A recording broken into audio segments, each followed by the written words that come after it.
Olá, muito boa noite para você que nos acompanha aqui na nossa Record News. Muito boa noite para você que nos acompanha também no nosso portal de notícias, o ND+. Estamos começando o Conexão ND desta noite de sexta-feira. E hoje, gente, eu tenho a felicidade, a honra de receber aqui o Dr. Renato Kfouri. Ele é diretor da Sociedade Brasileira de Imunizações, uma das maiores autoridades desse país sobre esse assunto. Dr. Renato Kfouri, muito boa noite, muito obrigada por ter aceitado o nosso convite.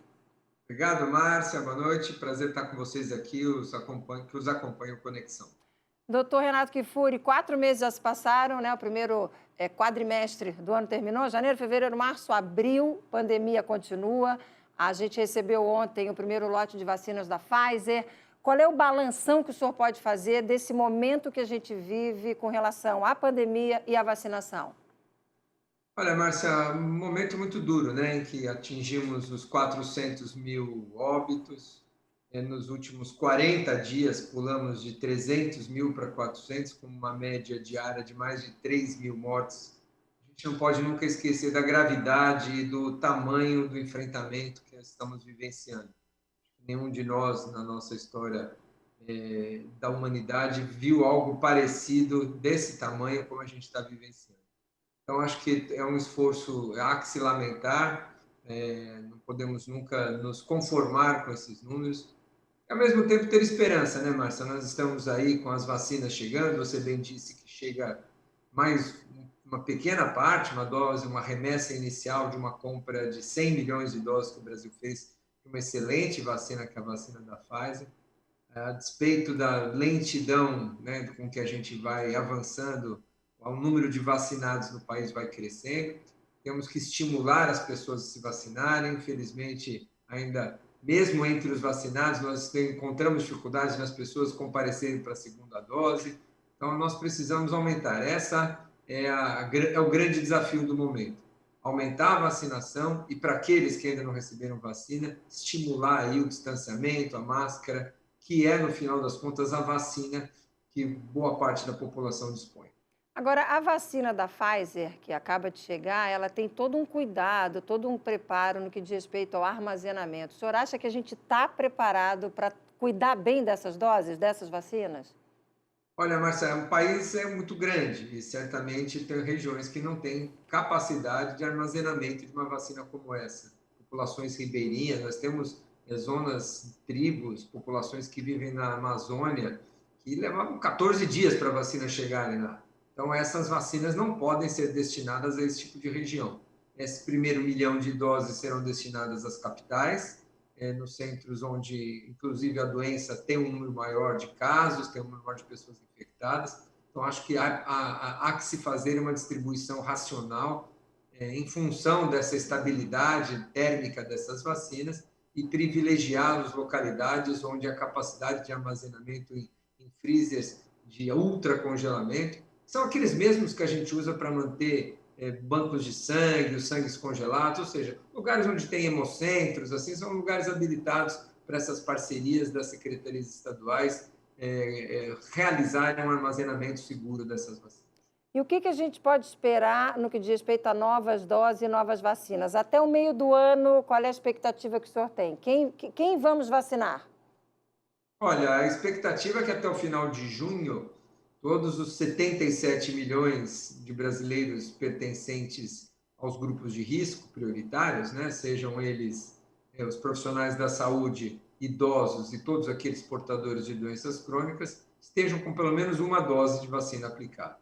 Então, essa é a expectativa, e como muitos deles vão receber a vacina da AstraZeneca, estamos recebendo até junho a primeira dose, intervalo de 3 meses, somente em setembro completaremos o esquema dessa população.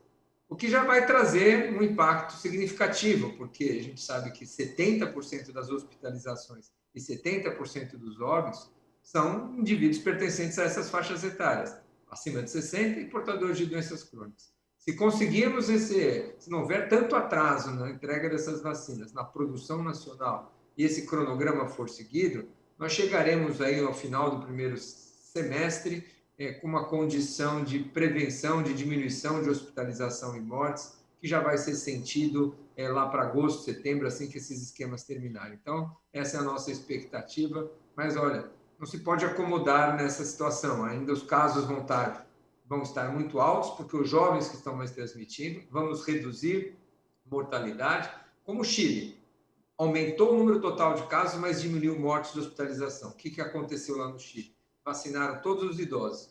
Baixou 40%, 50% as taxas de hospitalização e mortes, e o número de casos aumentou. Então, é isso que está acontecendo. Os jovens circulando mais casos, mas as formas mais graves sendo prevenidas pela vacinação. E as variantes? Quais variantes preocupam? Quais devem preocupar ou elas não preocupam? Como é que vocês recebem essa questão das variantes? As vacinas que a gente tem vão dar conta dessas variantes? Olha, Márcia, essa é uma questão muito importante que vem preocupando a todos nós, né? Só para quem nos acompanha entender, o coronavírus tem essa particularidade, né? Ele vai se mudando, vai sofrendo variações, vai acumulando essas variações, e quando ele aparece uma variação numa parte importante do vírus que desperta a nossa resposta imune, que são as variantes chamadas de interesse, a gente fica de olho nelas, né? A variante da Suíça, a variante do Reino Unido, a variante da África do Sul, dos Estados Unidos, e a brasileira, né? A brasileira, a P1, ganhou muita importância, porque aí ela começa a circular, ela ganha em transmissibilidade e passa a ser chamada variante de preocupação. Essas variantes vêm sendo estudadas. Um primeiro estudo feito com um profissional da saúde em Manaus mostrou que a nossa Coronavac, a vacina, funciona contra essa variante que circula aqui no Brasil, a P1. Oxford está estudando também a vacina de Oxford em relação a essa nossa variante. Mas isso é muito dinâmico, né? Então nós temos que continuar acompanhando. No momento, não há nenhum sinal de que essas variantes que hoje circulam aqui entre nós estejam escapando das vacinas. Por isso que a gente precisa vacinar logo. Quanto mais tempo o vírus ficar circulando por aí, mais chance ele tem de ficar diferentão aí, não reconhecido pelo nosso sistema imunológico, reinfectando quem já teve a doença, escapando da vacina, dos anticorpos de quem produziu, de quem recebeu vacina. Então, precisamos acelerar essa vacinação para, inclusive, evitar o surgimento dessas variantes. Doutor Renato Kifuri, o que existe de vacina disponível no mundo hoje? Quais são as vacinas que a gente tem e quais são as diferenças entre elas? Olha, Márcia, infelizmente nós temos pouca vacina para muita demanda, né? O que já era esperado, né? No cenário de pandemia, todo mundo querendo muita vacina. Há uma desproporção enorme entre os países ricos, que estão com 99% da produção das vacinas está em países ricos, da disponibilização das vacinas. E os países mais pobres, infelizmente, muitos deles não começaram nem a primeira paciente a ser vacinado, o primeiro indivíduo. Então, nós temos aí diferentes vacinas, mas com uma concentração de disponibilização ainda muito grande. As vacinas hoje, curiosamente, né, diferente das vacinas que a gente conhece, vacina de sarampo, vacina de HPV, vacina de meningite, todas feitas da mesma maneira, aqui nós temos vacinas de tecnologias bastante diferentes, né? Então, tem as vacinas de RNA, as novas vacinas genéticas, que a Moderna e a Pfizer. Tem umas vacinas de vetores virais, aquelas que usam outro vírus para levar o coronavírus para o nosso organismo, que é a de Oxford, que é da Janssen, que é a russa. Vacina com vírus inteiro, que é a vacina da Covaxin da Índia, que é a nossa Sinovac com Butantan. Vacina com pedacinhos do vírus proteicas, que a gente chama, que é a vacina da Medicago, a vacina da Novavax. Então, nós temos aí pelo menos uma dúzia de vacinas já sendo aplicadas no mundo, diferentes vacinas. E olha, nem o mais otimista pesquisador, Márcia, ia imaginar que em menos de um ano a gente tivesse, não uma, mas uma dezena de vacinas já sendo aplicadas. Esse é um avanço que a ciência trouxe nessa pandemia, que eu acho que deixará um legado aí para a história das imunizações daqui para frente. E o que está acontecendo com a russa, com a Sputnik? Por que a Anvisa já rejeitou mais de uma vez, se não me engano, já foram 2 vezes que a Anvisa rejeitou a vinda da Sputnik para o Brasil? Fala-se na questão de documentação, fala-se na questão de da Rússia não ter permitido que os nossos técnicos da Anvisa conhecessem as instalações. Na verdade, o que está acontecendo? O que o senhor acha que tem com relação à Sputnik? Olha, Márcia, para quem está nos ouvindo aqui da conexão é isso mesmo, é um pouco de tudo isso, né? Essa vacina da Rússia sempre foi cercada de alguns mistérios, especialmente quando os russos começaram a aplicar a vacina sem nenhum dado publicado, nem de fase 1, nem de fase 2. O presidente veio à TV, disse que aplicou na sua filha, e é uma vacina que não havia nenhum dado, foi uma surpresa para a comunidade científica, que foi muito, vamos dizer, atenuada, toda essa desconfiança, quando a publicação dos dados de fase 3 foi feita numa revista importante e a comunidade científica, então, foi apresentada a vacina.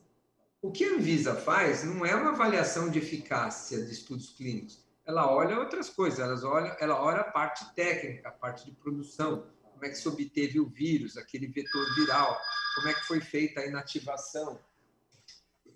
Tem problema não, pode tocar. Vou começar de novo aqui, porque estou esqueci de tirar do gancho. Vou responder de novo a da Rússia, tá? Por favor. Em relação a essa vacina russa, ela sempre foi cercada de muita desconfiança, especialmente quando ela foi lançada, sem nenhum dado, sem nenhuma publicação.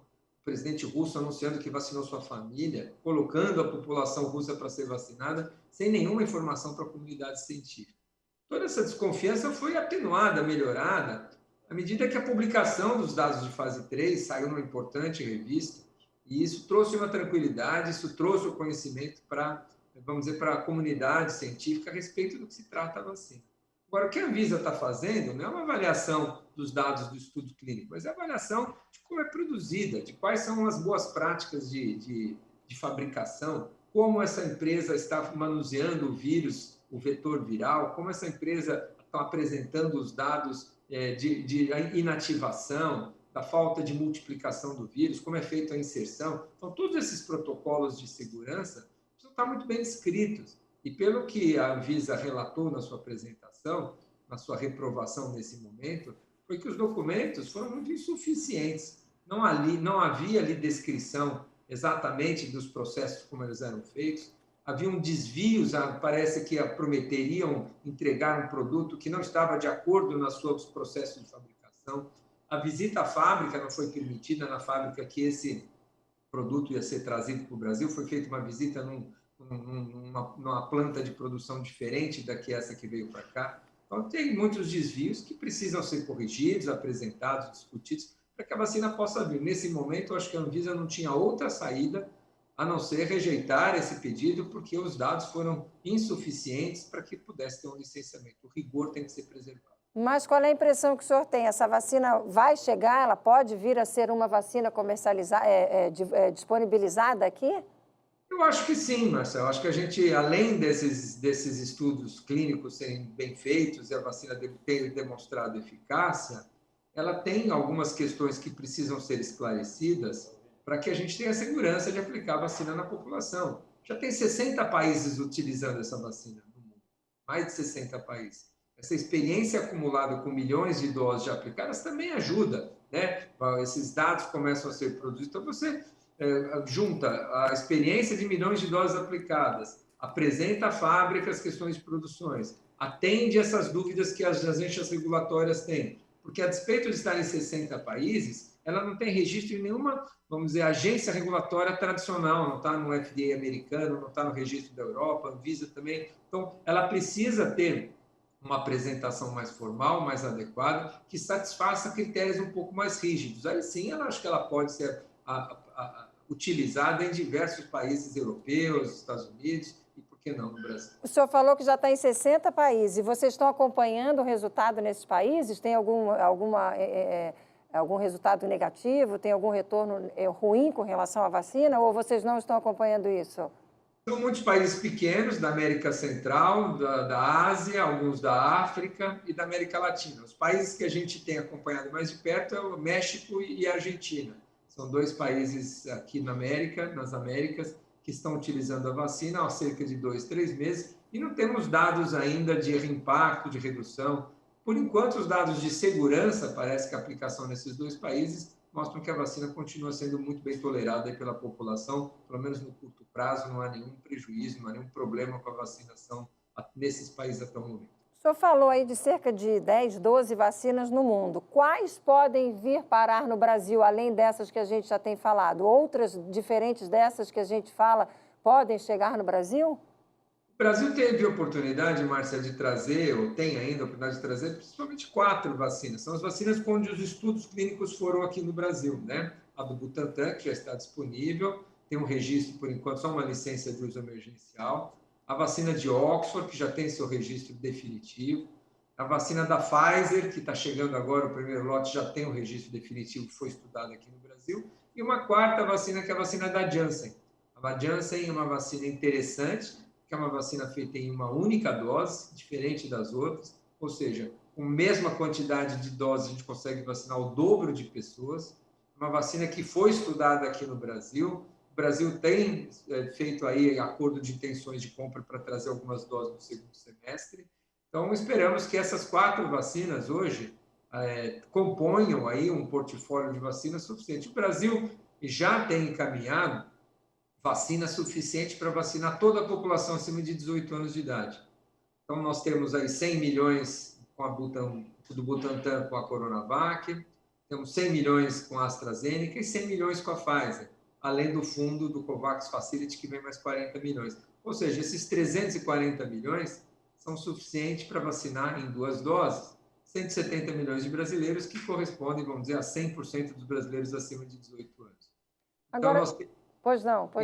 Não, nós temos programado aí para receber essa quantidade, não é no curto prazo, é até o final do ano, começo do ano que vem, mas essa expectativa é que a gente receba essas vacinas já acordadas, já comprometidas e que a gente consiga vacinar. Se vamos precisar de terceira dose, se essas vacinas serão suficientes, se o ano que vem nós vamos ter que vacinar de novo, isso ninguém sabe. Mas provavelmente nós teremos vacinas suficientes para toda a população acima de 18 anos, vamos dizer, nos próximos 12 meses. Isso eu acho que parece que é algo que a gente pode contar se nada diferente acontecer. Agora, doutor Kifuri, nesse momento aqui em Santa Catarina, algumas cidades, mais precisamente 10 cidades, 5 inclusive aqui na região da Grande Florianópolis, suspenderam a segunda dose da Coronavac por falta de vacina.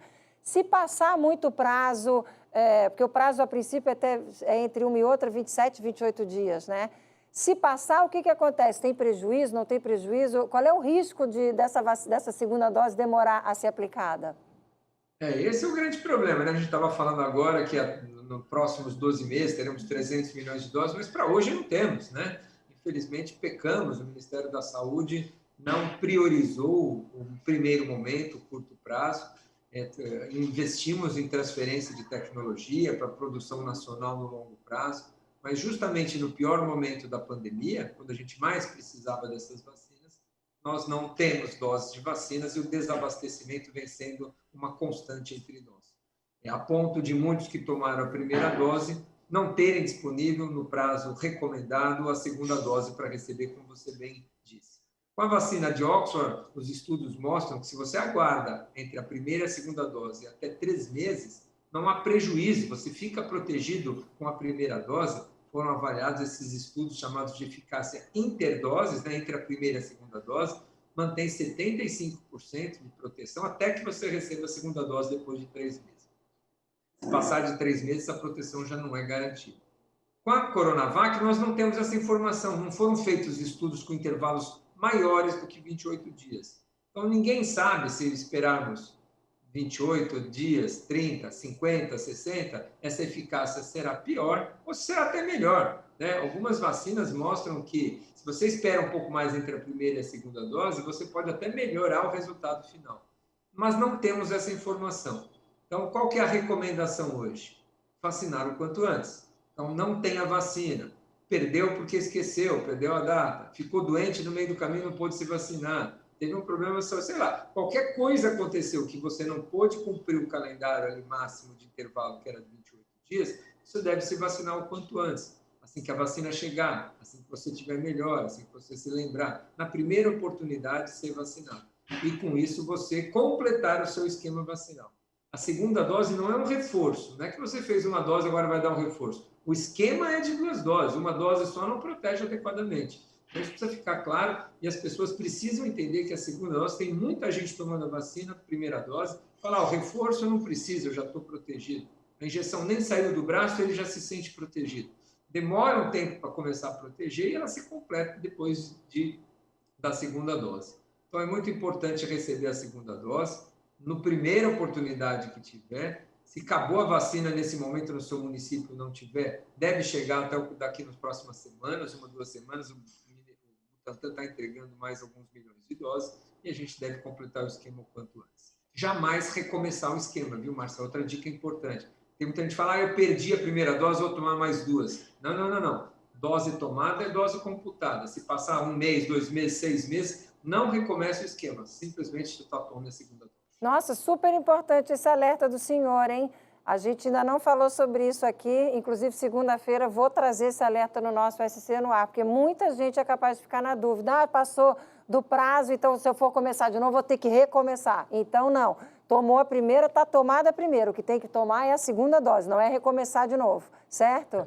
Essa é uma máxima para qualquer vacina. Se você tem uma vacina de 2, 3 doses, vamos dizer hepatite B, eu tomei 2, são 3 doses, eu tomei 2 doses há 10 anos atrás. Se hoje, depois de 10 anos, eu for terminar meu esquema, é só mais uma dose. Eu não recomeço o esquema, mesmo que tenha passado muito tempo. Nossa! Não é para atrasar, mas é para fazer o quanto antes e jamais recomeçar o esquema. Nossa, doutor Renato, que informação importante. Eu nunca tinha ouvido isso. Bom, é com essa informação importante que eu vou para o intervalo. Peço ao senhor que, por gentileza, me aguarde aí um minutinho. Peço a você que está em casa. Muito obrigada por nos acompanhar. Por favor, espere um minutinho só. A gente vai rapidinho para o intervalo e volta já já conversando com o doutor Renato Kifuri, uma das maiores autoridades desse país quando o assunto é imunização. Até já.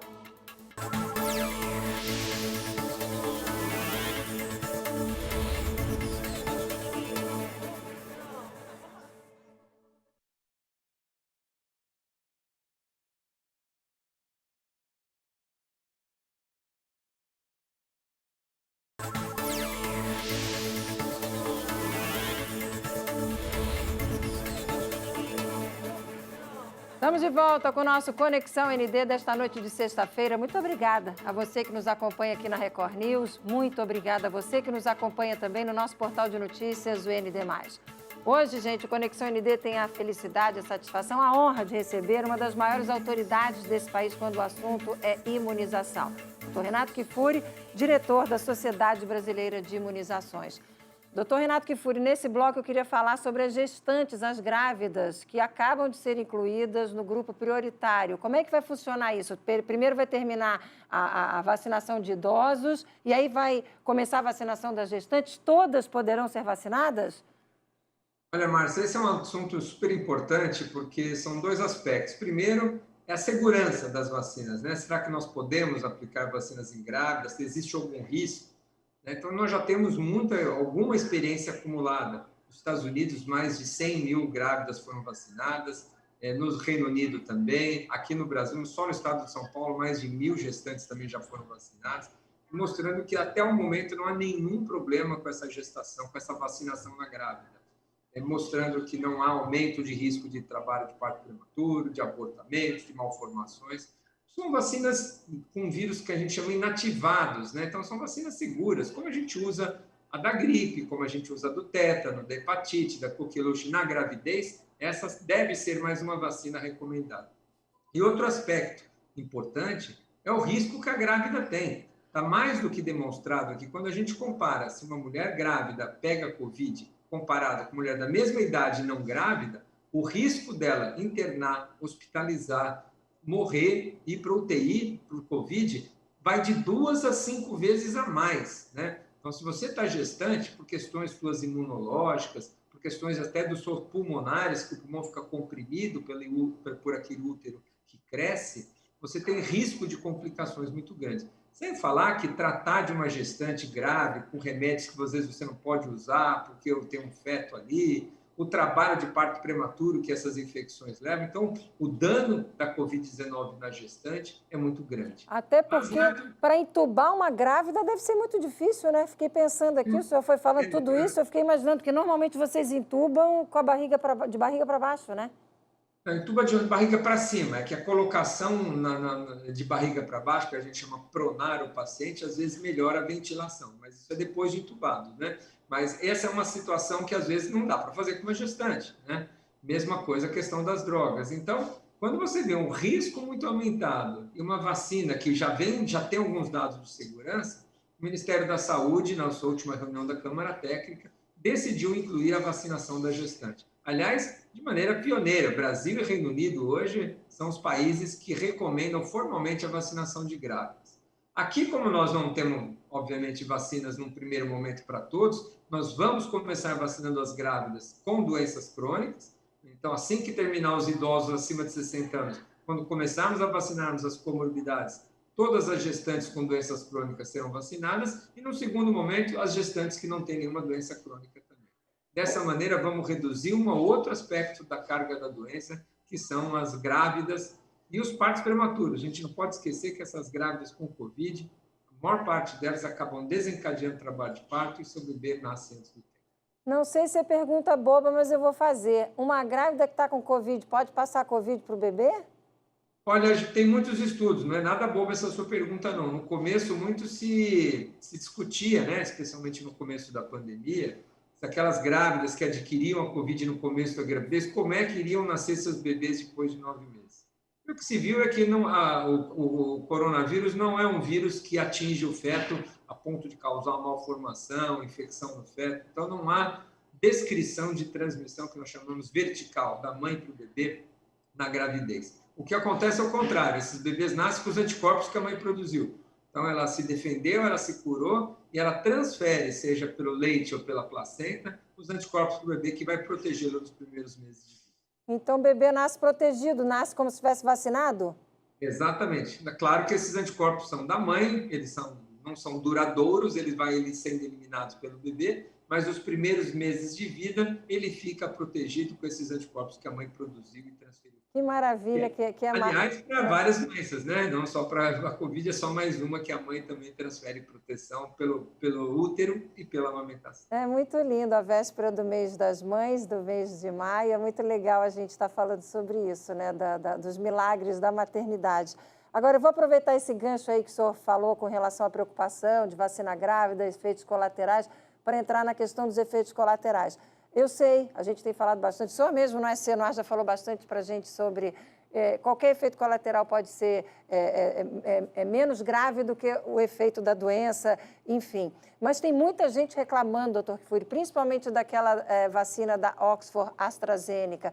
Por que os efeitos colaterais são tão diferentes da Coronavac, por exemplo, e da de Oxford?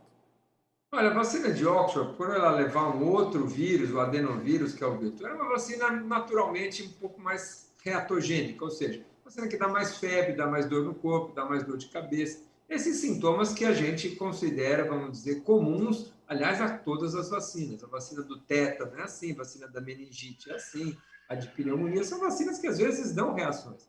E é claro que essas reações de dor, mal-estar, febre, desconforto, que duram 2 dias, são chatinhas, mas a doença que a gente está prevenindo o benefício pela prevenção da doença é muito grande.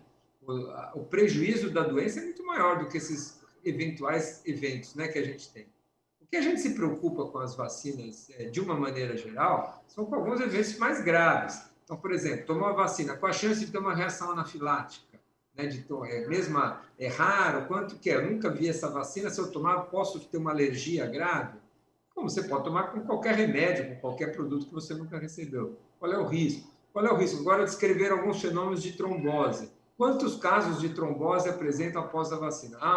Um caso de trombose para cada 1 milhão de doses aplicadas. Puxa vida, vou deixar de proteger milhares de mortes, eventualmente, para correr um risco para um caso, 1 milhão? Então, você continua tendo aí uma avaliação de benefício. E assim por diante. Todas as vacinas que a gente conhece podem ter efeitos colaterais. A vacina da febre amarela pode imitar, em alguns casos, quem recebe a vacina doença. A vacina de rotavírus pode ter sangramento intestinal, a vacina na criança.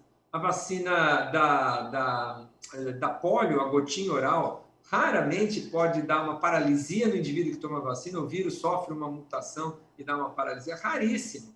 Mas é claro que nós temos muito mais benefícios do que risco. Então, com todas as vacinas existem sim, mas elas só são mantidas em circulação, em utilização. Essas vacinas só se mantêm em programas públicos quando, obviamente, o benefício que elas trazem são muito maiores do que os eventuais efeitos colaterais. Aliás, isso vale para qualquer remédio, né, Márcia? Se você ler um remédio do seu antibiótico que você toma, do seu remédio para um anti-inflamatório, tem muito risco de efeito colateral. Pílula anticoncepcional, por exemplo, tem muito mais risco de trombose do que uma vacina. Então, e ninguém deixa de tomar pílula por causa disso. Você sabe que existe um risco do medicamento, mas o benefício, né, a sua saúde está em primeiro lugar. A vacina funciona assim também. Agora, efeitos colaterais acontecem, mas o benefício é maior. E o caso das pessoas estarem achando que vão ter, por exemplo, quem tomou AstraZeneca e teve esses sintomas, vai tomar a segunda dose, pode ter de novo ou a princípio a segunda dose talvez o efeito colateral seja menor? Ótima pergunta. Com a AstraZeneca, duas curiosidades. Quanto maior a idade, menor a chance de ter efeito colateral. Ela é mais comum, essa febre, o mal-estar, a dor de cabeça, nos mais jovens. E a segunda dose tende a ter um efeito colateral bem menor do que a primeira dose. Então, quanto mais jovem e na primeira dose, maior a chance de você ter febre, dor de cabeça. Agora, lembrar, né? 1, 2 dias, né, que você toma um analgésico antitérmico e você passa bem e fica vacinado, esse é um benefício muito grande. Então fica aí o alerta para quem tomou a primeira, está com medo de tomar a segunda, se sentiu mal, teve indisposição, a segunda dose com certeza vai ser muito melhor. E se você já tem mais idade, né, e não sentir, como é que o senhor falou? Quem tem mais idade, Quem tem mais idade, a chance de ter reação é menor. Geralmente os idosos praticamente não sentem nada com a vacina de Oxford comparado com os mais jovens. É curioso. Bom, e outra pergunta, com relação a tomou uma dose da Coronavac, se pode ter acontecido de uma segunda dose ser da AstraZeneca, o senhor acha que em algum lugar do Brasil pode ter acontecido essa confusão? Porque a gente já ouviu relatos assim. Não, isso aconteceu já várias vezes, viu, Marcelo? Nós temos relatos aí de pessoas que tomaram equivocadamente um produto na primeira dose e na hora da segunda dose houve um erro, não encontraram a carteira, administraram a vacina que não foi a mesma. E aí? Não se conhece o que acontece. Esses são estudos que estão acontecendo, até porque essa deve ser uma situação frequente, né? Como a gente está vivenciando agora. Imagina se tiver uma interrupção no programa de Coronavac, não tem mais vacina, acaba a importação, começou a tomar Pfizer e não vem mais. E agora? Como é que nós vamos fazer? Então, é preciso conhecer esse intercâmbio dos diferentes produtos, ver se isso é seguro, se não traz nenhum problema, e se eventualmente até traz uma resposta imune melhor. Já pensou a gente estimular o nosso sistema imunológico com duas vacinas diferentes? Isso pode até trazer um benefício, esses esquemas mistos. Mas não se sabe até o momento. Então, a recomendação é usar a mesma. Mas se aconteceu de você tomar uma e depois tomar outra, a gente hoje, por falta de conhecimento, inclusive do que significa tomar uma terceira dose, a gente não está recomendando ninguém a tomar uma terceira dose. Considera o esquema encerrado, com 2 doses de produtores diferentes, não tem problema, mas vamos ficar só com essas 2 doses.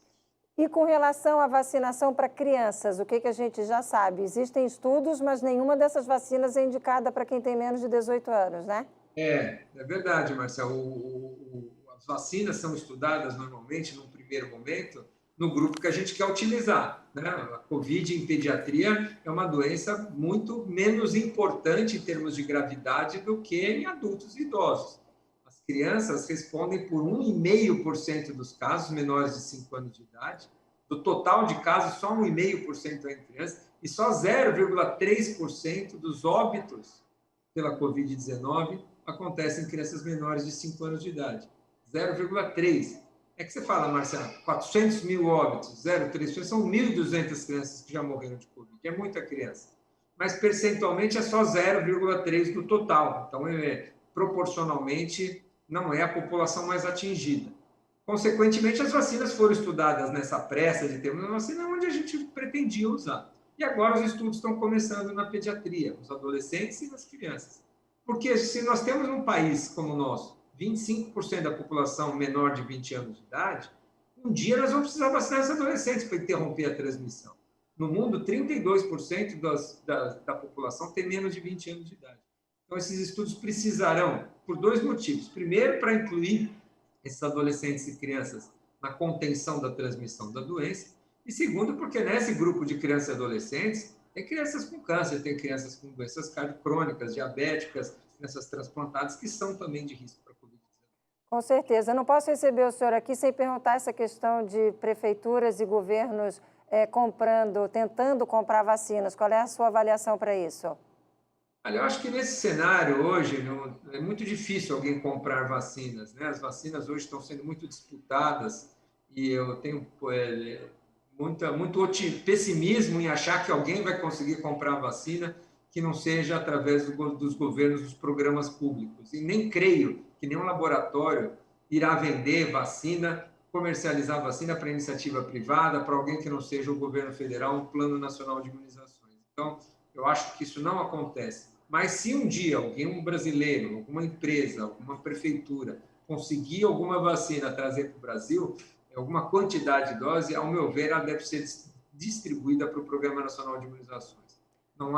Não seria ético nós termos uma cidade, um município, uma empresa vacinando seus funcionários, criando brasileiros de diferentes categorias, privilegiados porque têm dinheiro, porque têm acesso. A pandemia não permite esse tipo de divisão do país. Num segundo momento, depois de todos os grupos prioritários vacinados, eu acho que isso, com vacinas no mercado sobrando, eu acho que eventualmente isso pode até acontecer, mas neste momento não acho justo, não acho ético e nem legalmente possível. Nós temos um sistema único de saúde que prima pela equidade e pela universalidade. Qualquer distribuição fora do SUS hoje, nenhum país do mundo comercializa vacinas, não seria o Brasil o primeiro a fazer. Para a gente fechar, a mensagem para quem nos acompanha, doutor Renato Kfouri, como eu disse aqui, gente, desde o início do nosso encontro, uma das maiores autoridades desse país sobre esse assunto, está extremamente atuante, inclusive, importante dizer, ele faz parte, ele é membro da Câmara Técnica do PNI, que é o Plano Nacional de Imunização, e é o presidente do Departamento de Imunizações da Sociedade Brasileira de Pediatria, então entende muito sobre o assunto, como vocês puderam ver aqui nesse bate-papo. Qual é a mensagem, doutor Kfouri, para a gente fechar esse nosso Conexão ND de hoje?